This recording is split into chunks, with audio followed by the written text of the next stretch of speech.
Chapter 20 Extreme Terror. You are listening at Novel Full. Audio.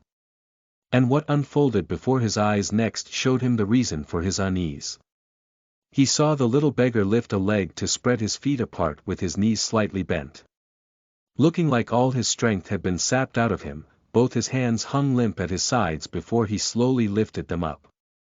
When his own nephew threw out a heavy punch, the little beggar merely turned his body to the left by bringing his leg back and grabbing at his nephew's fist, all in the same motion. The little beggar's hand clasped loosely with pinpoint precision over the web of the palm, between the thumb and forefinger of his nephew. With a sharp exertion of strength, after the little beggar's one step backwards had diffused the brutal force from his nephew's fist, the little beggar turned his body to lock down his nephew's arm, and loud crack snapped through the air, and a scream followed immediately after. Aragrai. The young man gave out a long scream, the excruciating pain in his arm causing his face to turn deathly pale. But that was not all. His arm was still locked down, he was completely unable to pull it free, and even more so, he was unable to retreat in the slightest. With his hand broken, he struck at the little beggar with his other hand, which in turn was also caught and locked down, ending up in a similar fate. Crack. RRGGGH. Big brother. Young master. The guards and the young girl turned pale in shock as they shouted out. Their voices trembled due to the horrifying scene they were seeing. Their horror took a turn for the worse when, after breaking both hands, those hands that seemed so weak raised up and clasped over the young man's throat. No, don't. The young man's face was filled with terror, as the scent of death engulfed him completely, driving his entire body to tremble involuntarily. Don't kill him. The middle-aged man's expression had changed completely, as well as he opened his mouth in plea. But, before he could finish his sentence, he already heard another loud crack. His nephew's head lolled over, his life force forcibly snapped off. Till death, those eyes had been filled with fear and resentment. Big brother. My brother. The young girl let out a mournful wail in aggrieved sorrow, wanting to rush forward, but was held back by the middle-aged man in a death grip, not allowing her to move forward a single step. Young master. The guards were also shocked by the scene as they stared in disbelief. The young master had been their family clan's top disciple, and he was just killed by a little beggar. When the clan chief got to know about this, just what kind of an incredible rage would he fly into? Kill him to avenge the young master. Over 10 of them charged in, burning with blinding rage.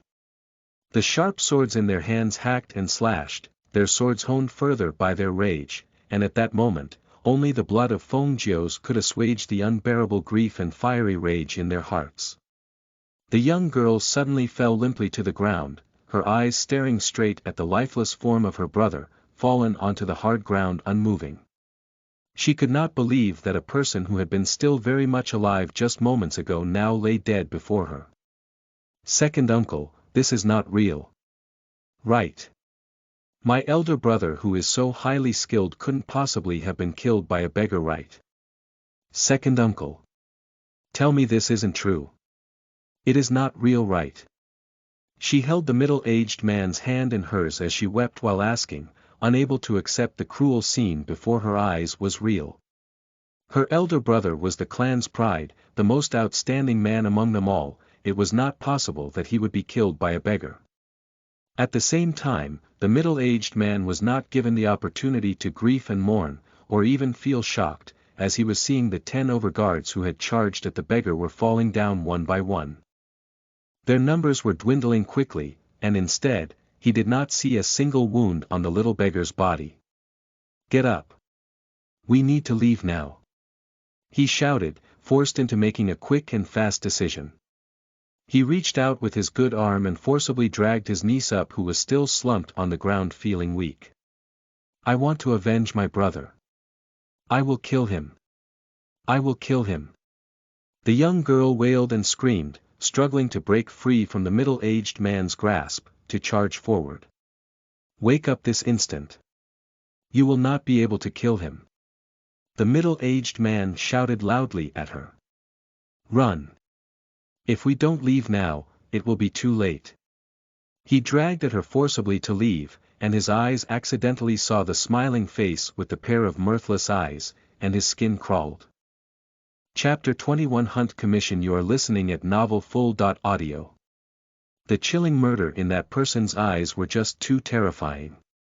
Just one glance had made his heart falter and caused him to lose the strength in both legs. That gaze, that desire for slaughter, he had not ever seen them even from his elder brother. Never had he been so terrified. Who would have believed it? A dignified master of martial arts frightened witless and running away from a kid who possessed not a sliver of mystical powers. But that was exactly it. He knew for sure that if he did not run at that moment, they would not live. When she saw the middle-aged man forcibly dragging the young girl to run away, Feng Jiu was feeling a little puzzled. Didn't he say that she would not be a match for him? Why was he running away?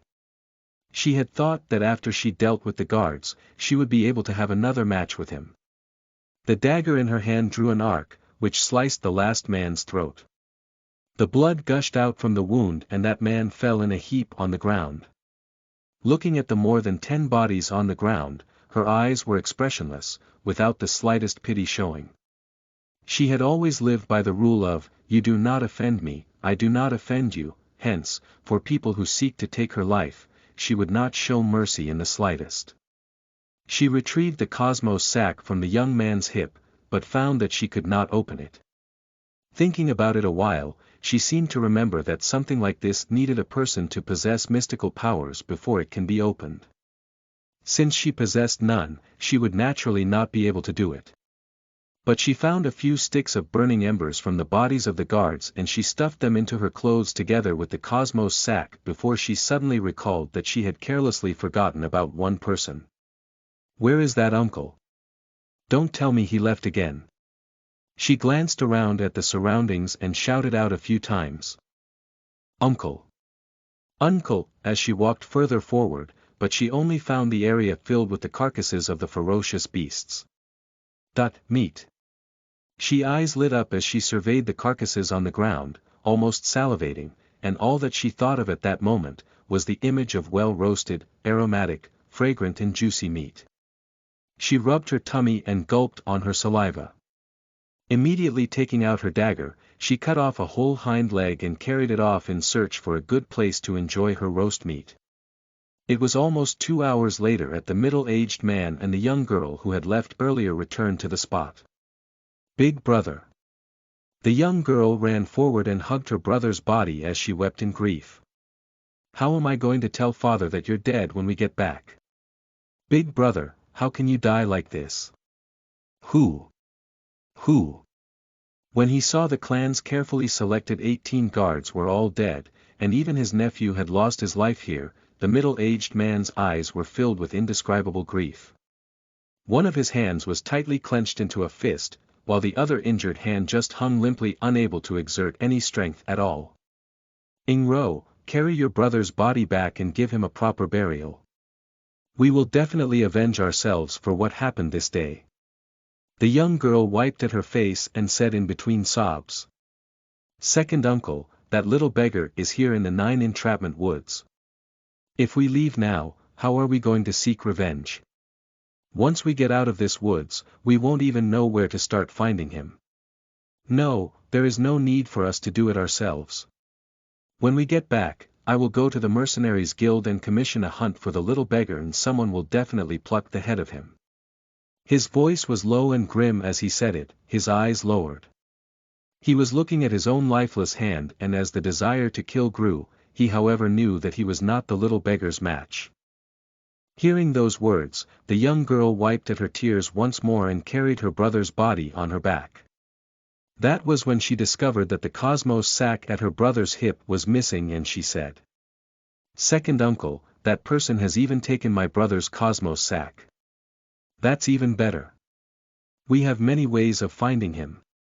His eyes took on a vicious gleam as he stared into the deep recesses of the wood's inner reaches.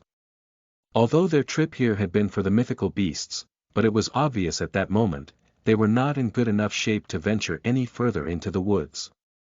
As for that little kid, he swore, he would make that kid's life a living hell. Chapter 22 Leading Energies into the Body. You are listening at Novel Full. Audio. In another part of the 9 Entrapment Woods, Feng Jiu, who had had her fill of fragrant roasted meat, had however not proceeded further in. She was seated under a tree deep in thought. Although the poison in her had already been purged, and her life was safe for now, if she left the 9 Entrapment Woods just like that and returned back to the Feng household, she was thinking it would be hard for the members of the Feng family to believe that she was the real Feng Qinggu. Even though she was Feng Qinggu, with the exception of that Su Ruoyun and herself, who would believe that she was the genuine article. As compared to a person who had been disfigured, the Feng Qinggu with her unparalleled beauty currently in the Feng household would be the one that all of them would rather believe to be real. She was guessing that if she were to boldly go up to the doors of the Feng family and proclaim that she was Feng Qinggu and that Su Ruoyun was the impostor, it was highly probable that she would not even make it past the main doors of the Feng family and would even be beaten to death right there and then. There was another thing. That Su Ruoyun was no simpleton either. Without an infallible plan, there was no way she would be able to return to the Feng family. Haze. This body's previous owner had really left her in an unbelievable pickle. She clasped her hands together behind her head and laid back to lean against the tree and looked up into the sky above. That's right. I should make use of this chance to lead the energy into my body once more. Her eyes lit up as she mumbled to herself. Although I do not know the methodology of how I am to induce the energies to enter the body, but it's right there in the memories in my brain right that when that realization came to her mind, she suddenly felt really excited about it. The people in this world cultivated immortality. No doubt, more people cultivated mystical energies as on average, only 1 or 2 people in 100 were able to cultivate mystical energies, but for spirit energies cultivation, it was said that the chances were only 1 or 2 in 10,000 people. The difference between mystical energy cultivation and spirit energy cultivation was that mystical energy cultivation was the training of the material body while spirit energy cultivation was on the immortal body. Immortals, ride the clouds and stand on air, summoned the rain and controlled the wind, moved the mountains and overturned the seas, all with a snap of their fingers.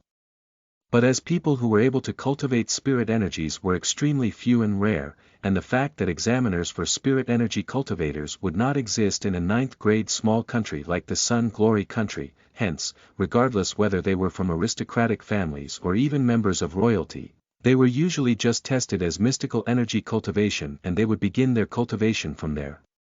Unless they were extremely highly gifted, and they had a chance to come out of the Sun Glory country and go to another small country that was 7th grade and above, they might be able to test themselves for spirit energy cultivation. And from the memories in her mind, she knew that in the entire Sun Glory country, the number of people who had been able to cultivate spirit energy came to a grand total of only 3. But the 3 people who cultivated immortality that she remembered from the memories had already left the Sun Glory country for many years, and even then, their families in this Sun Glory country still held a high standing that was unshakable. Following her heart's desires, she immediately set to it. In an instant, she sat with her legs crossed in the lotus position, closed her eyes and followed the cultivation rhyme in her head to lead the energies into her body. But, the mind's imaginations always painted a beautiful picture, but reality was instead cruel. When she purged her mind of all distracting thoughts and emptied her consciousness, reciting the rhyme for cultivation silently to attempt to lead the energies into her body for almost half a day, she had due to having her eyes closed and having cleared her mind of all thoughts while sitting still for such a long time, carelessly fallen asleep. Howl. From deep in the woods, a howl from a beast rang out and woke her up. Ha! Opening her still sleep-filled eyes, she gave a long big yawn, her entire being still languid with sleep. When she realized that she had fallen asleep while meditating to lead energies into her body, she shook her head helplessly and laughed to herself. Not thinking of a darn thing in having my eyes closed, it's really too hard not to doze off. Massaging her neck, she stood up to limber up her legs, and as she had just woken up from a nap, her entire person was feeling a whole lot more refreshed. Hence, she sat down once again under the tree in a lotus position. Having had prior experience, this time she remained vigilant with her consciousness, and recited again the rhyme for cultivation. As time gradually passed, about 4 hours later, at the edges all around her body, the dim presence of mystical power shimmered faintly. Chapter 23 Reflection in the Water. You are listening at Novel Full. Audio. Feng Jiu slowly opened her eyes, the corners of her mouth curled up slightly, revealing a satisfied smile. Her attempt at drawing energies into her body could be considered to have been successful, and it took a little less time than she would have thought. When she recalled that she had the cosmos sac, she immediately took it out from her inside her clothes and injected her mystical powers into it before opening it. Woohoo! That's quite a load in there. The cosmos sac's capacity wasn't that voluminous, but they had stored quite a load of things in it. She gave the things a quick glance over and subsequently removed the herbs and the gold ingots from her makeshift bundle to stuff them into the cosmos sac before tying the sac securely to her hip. She saw that she had some of the roast meat left over, and she proceeded to stuff it in as well before going further into the woods to look for a water source to clean the wound on her face. The mud on her face was not just something she had carelessly smeared on, but she had carefully mixed grounds core water and grounds core earth together as a mud pack to apply it onto the wound. One of its advantages was that the cooling grounds core water would reduce any inflammation, and secondly, the mud would cover up the wound on her face so as to not let her be so easily recognizable. The mud had been on her face for days and she needed to wash it off, so the most important thing to do at that moment was to locate a water source. The most direct way to determine the location of a source of water was to do it through studying the density of the trees and vegetation in the woods. She did not immediately proceed straight deeper into the inner reaches but followed a path based on the density of leaves in the trees and thickness of the vegetation on the ground. It was around 4 hours later before she found a water source. It was a flowing stream, located on the lower parts of a sloping hill, and the leaves on the trees on both sides of the bank were seen to be denser. Phew! It sure was tough trying to find water in these woods. She let out a big breath of relief and her steps were light as she came to the side of the stream. She squatted down and scooped up a handful of water by cupping her hands together to drink before opening up the cosmos sac to take out a tube of bamboo. She filled up the bamboo tube and kept it away for future use. She then removed her shoes to soak her feet, and she soon felt her weariness flow out of her with the running water down the stream. Resting a little while after soaking her feet, hearing the tinkle of the water running over little rocks, she then started to carefully wash off the mud from her face, slowly cleaning out the wound bit by bit, to free it from any residue of the mud. Until, the water reflected the image of a horrible-looking face, badly disfigured by multiple slashes from a sharp blade. Staring at that face in the water, she eyes filled up with a chill. This body she was in now was supposed to be exactly the same as the body she possessed in the 21st century, and her face had not changed as well. But the very face that she had been so used to seeing for over 20 years had been disfigured to its current terrifying state, and as that thought came into her mind, the bloodthirstiness lying dormant in her heart began to stir. Su Ro Yun, you better keep yourself alive and well. She mumbled to herself in a low voice. The smile that blossomed, lifting up the corners of her lips, was tinged with a spine-tingling chill. Taking out the herbs she had picked along the way from the cosmos sac, she mixed them in together with a couple of stems of magical herbs by mashing them before applying the juice from the mixture onto her face. The thick scabs that had formed on the wounds inflicted upon her face had come off together with the mud she had washed out earlier, but the ghastly streaks left behind from the knife wounds would not disappear. Every single scar left behind by the knife wounds were shown up by their dark pinkish streaks crisscrossing her face after the scabs came off. Compared to when they were still scabbing, she did not look as horrifying. Or at least, she would just be considered to be hideous now. After applying the juice from the herbal mix, she waited for it to dry up a little before bending over the water to look. The crystal clear water showed her a face that had unidentifiable features, and as the reflection showed up a little greenish, she found it to look a little strange. She continued to stare and her brows suddenly lifted. The crystal clear running water was suddenly clouded with a bloody shade of red. She lifted her eyes and looked upstream. She paused a moment in thought before she got up and lifted her foot to follow the stream upwards. It was roughly about half a stick of incense time before her steps stopped, and her gaze fell upon a clump of weeds by the stream. Chapter 24 Encounter. Wolf Pack. You are listening at novelfull.audio. A man was slumped there. To be more accurate, it was not known whether he had fainted or was dead. His entire upper body was sprawled within the running stream, and as he was lying face down, his face could not be seen. But judging from the quality of the light brown clothes on his body, his family must have been quite well-to-do. The clothes around his abdominal region was a ghastly red and his head was bleeding as well. Although he was lying face down in the stream water, he was lucky, as where he was sprawled over, there was a slightly larger piece of rock bulging out slightly higher than the water's surface, which kept his face from being submerged under water. If not, even if he did not die from loss of blood, it was thought he would have drowned.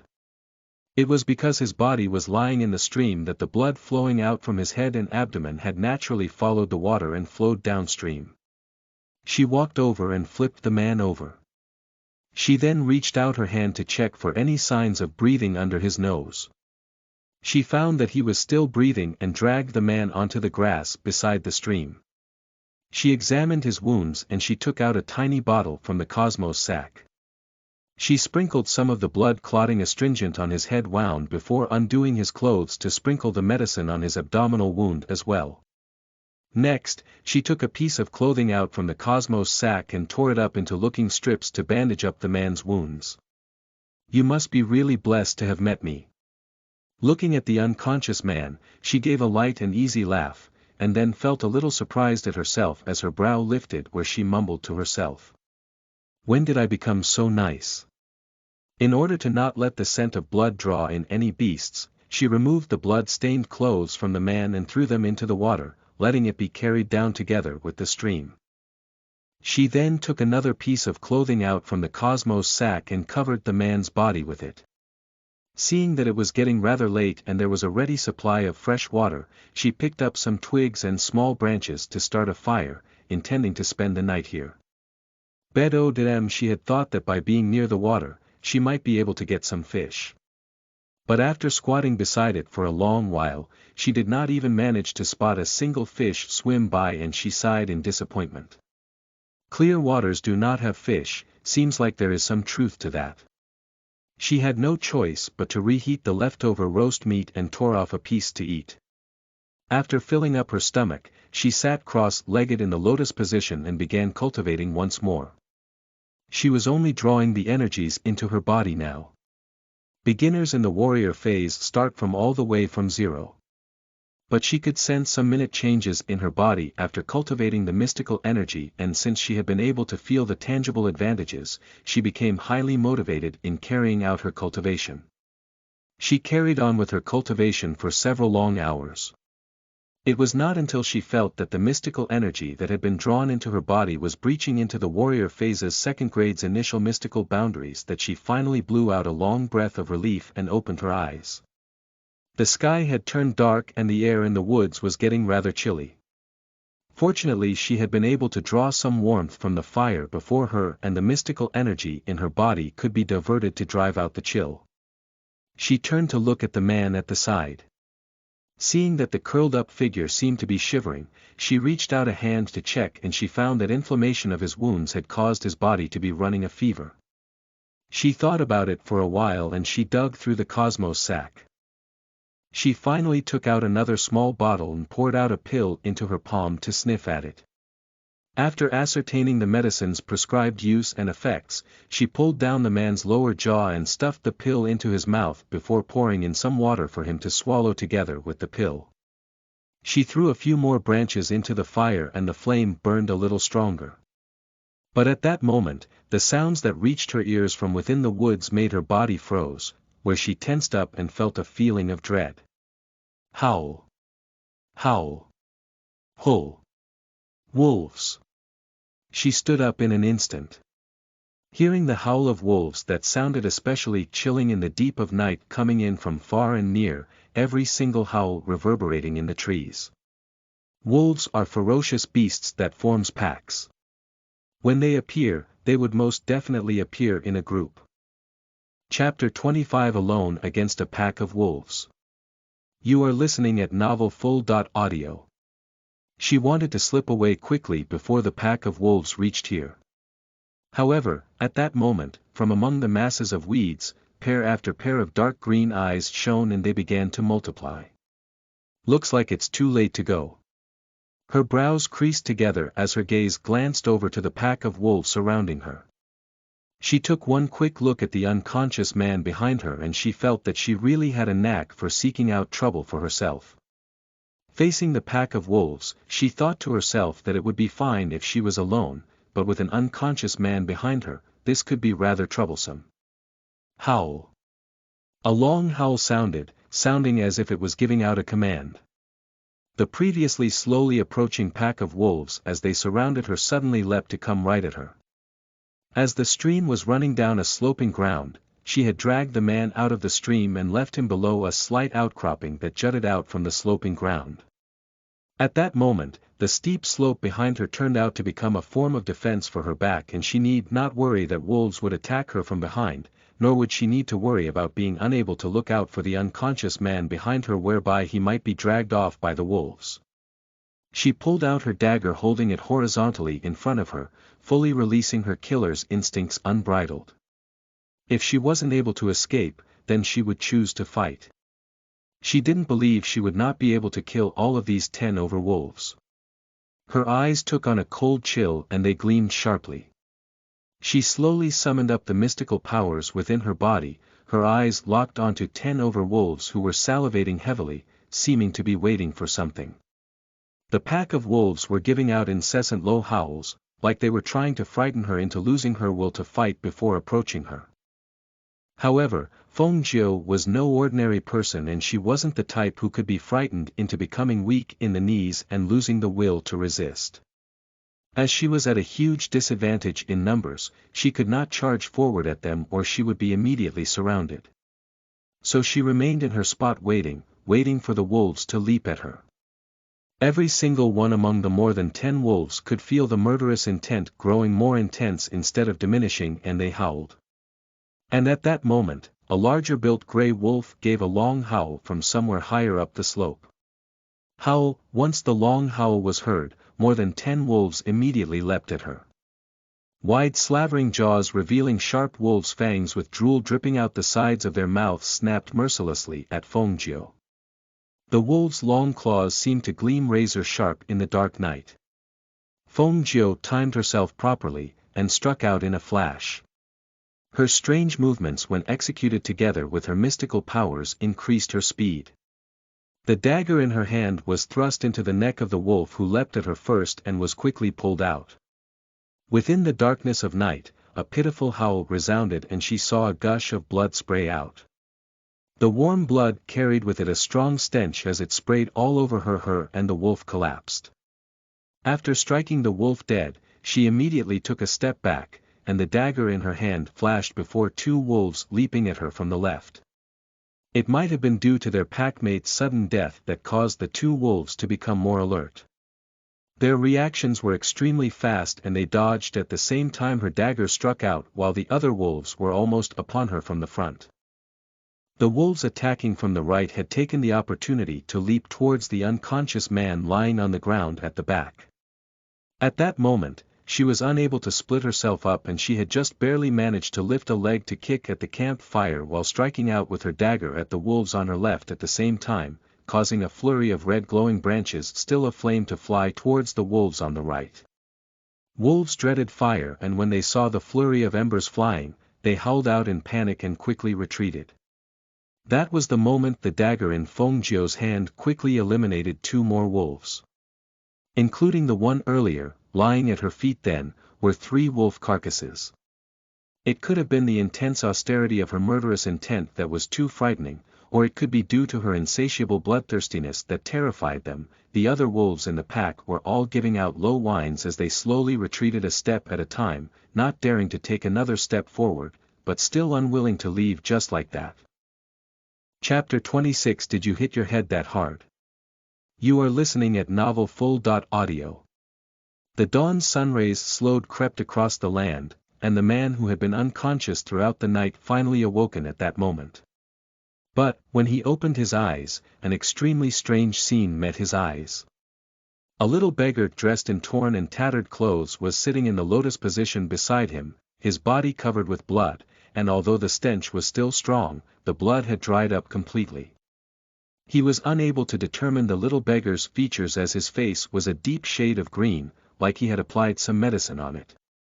Seeing that the little beggar was holding a dagger in his hand, and his gaze staring forward, the man turned and followed the little beggar's gaze, and what he saw made him narrow his eyes warily. Besides the 3 wolf carcasses that had already turned stiff right before the little beggar, at a distance of about 3 meters away from them, about 10 gray wolves with heavily slavering jaws were sitting on the hind legs, and their eyes were watching them hungrily. Feng Jiu turned her head very slightly, happening to meet the eyes of the man, which were filled with both shock and confusion at what was happening. "Look out!" The man shouted out suddenly in shock, his eyes wide with horror as he saw the gray wolf leaping towards the little beggar. In a state of panic, he reflexively tried to stand up, but that big movement tore at the wound at his abdomen and he groaned before falling back onto the ground, where blood could be seen seeping out through his wound again. At the man's shout, Feng Jiu had already turned back, leaping nimbly to her feet in one quick move as her chilling gaze fixed onto the gray wolf. She saw the leaping wolf closing in on her and she immediately crouched and fell into a roll, her dagger slicing in an arc through the air above. Zock! Howl! The dagger was pushed in deep with vicious strength and it cut a long deep slash across the wolf's underbelly. The wolf howled out in agony, and as its moment from its leap carried it forward, it continued sailing through the air towards the man who had fallen to the ground, its cruel eyes widened staring unwaveringly at the man. It fell to the ground and its body gave a twitch in finality, its large jaws moved a little, before its last breath left the huge furry body. ROL. The rest of the gray wolves were getting restless and agitated as they raised their heads giving out long howls. The wolves started clawing at the earth, short whimpers sounding from the throats. Their hungry and bloodthirsty eyes continued staring at Feng Jiu in despair, and they did not dare to rush in recklessly.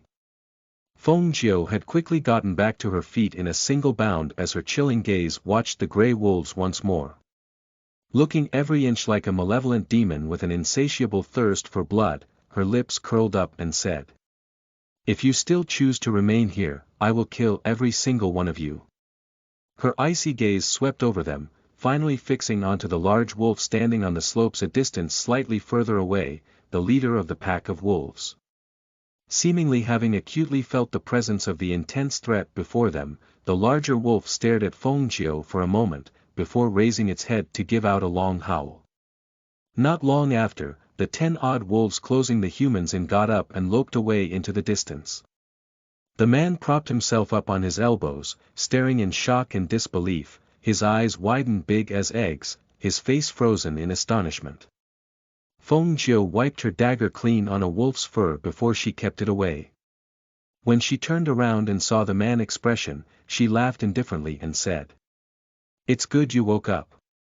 You sleep any longer and I would have left." She walked to the side and sat down, pulling out her bamboo canister to have a drink of water.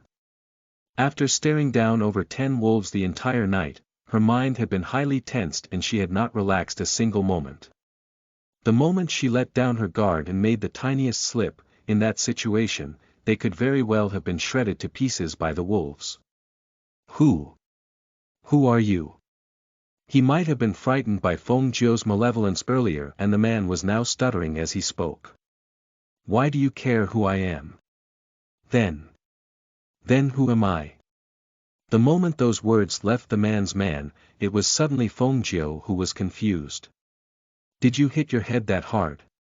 You don't even remember who you are yourself."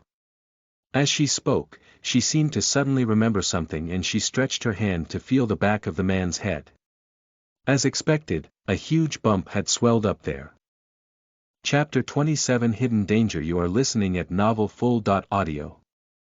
The man stared blankly at the green-faced little beggar leaning over him, and he still had not regained his senses until he heard the little beggar's voice. You must have hit your head on the rocks when you fell. The blood clot must be pressing against your nerves, and I am guessing that your amnesia is only temporary and you will be all right once the clot clears. She stood up, brushing her hands off, and said, All right, since you're awake, I will be on my way then.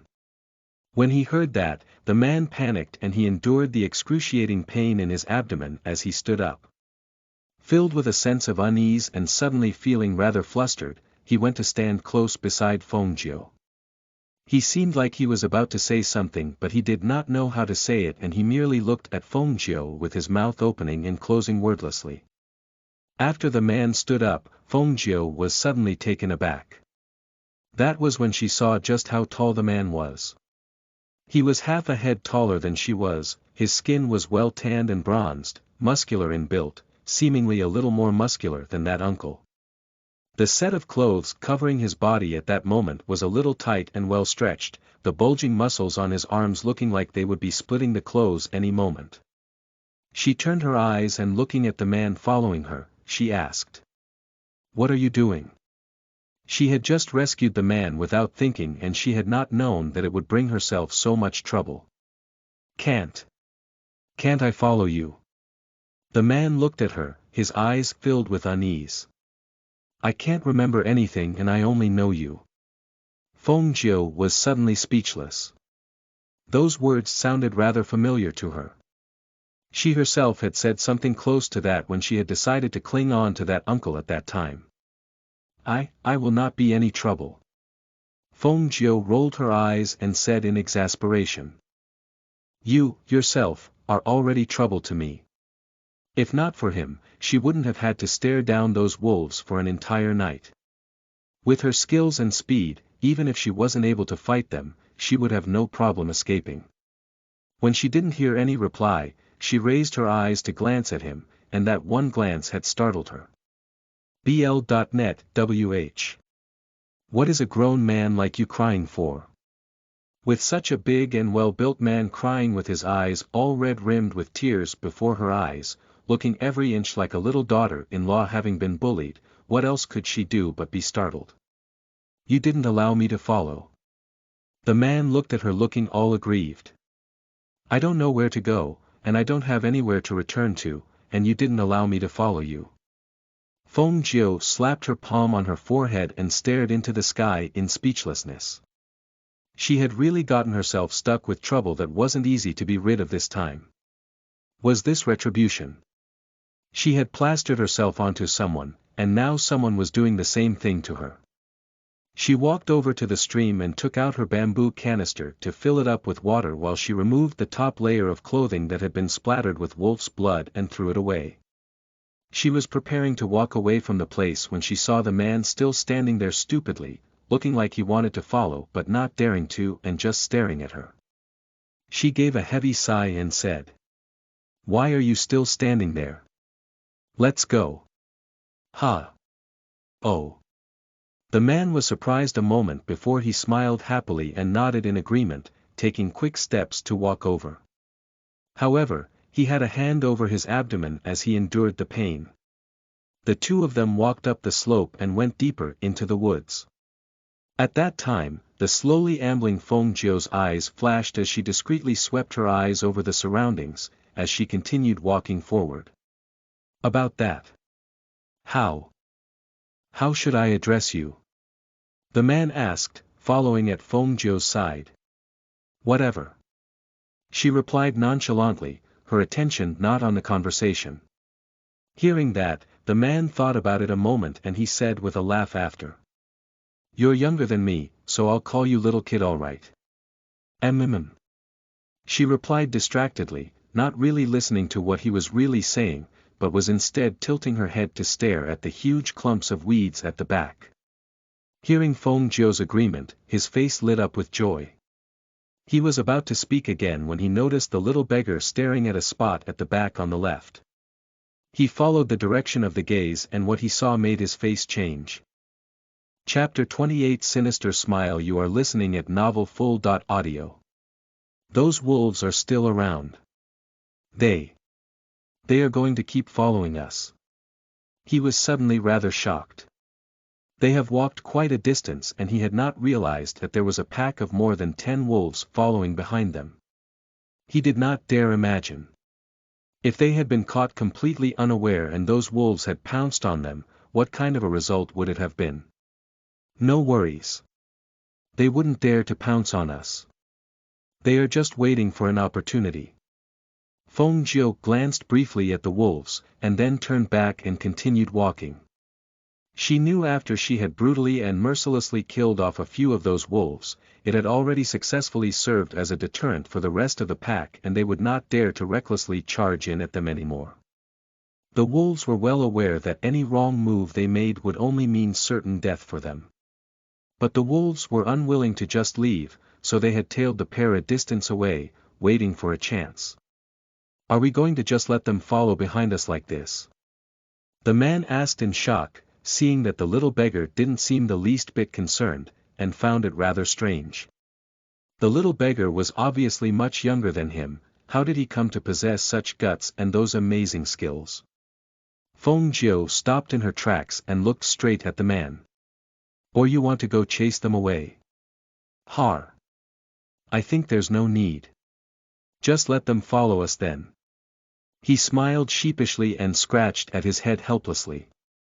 Hence, if anyone was close by, they would then see this strange scene passing.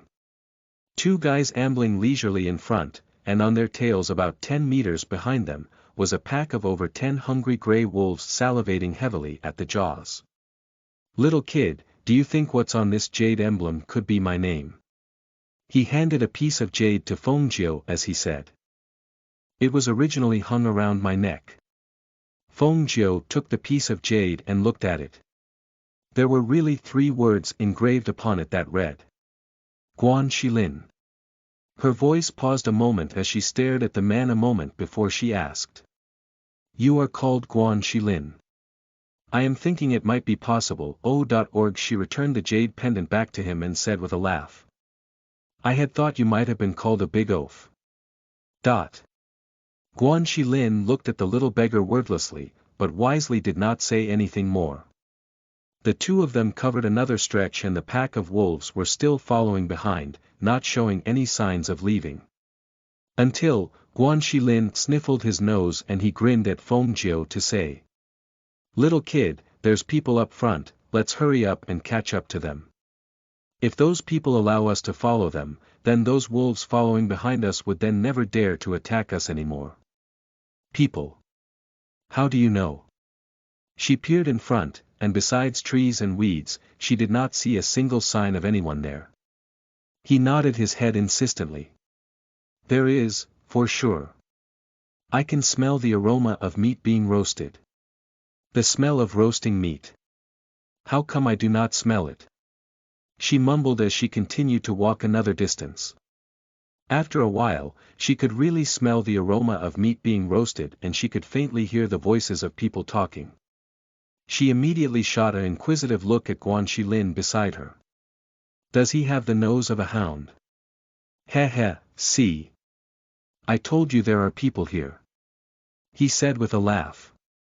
Let's go. When we get there and they allow us to follow them, we wouldn't have to be afraid even if we meet with any more wild beasts. You think people would just allow us into their group that easily? She glared at him and then said.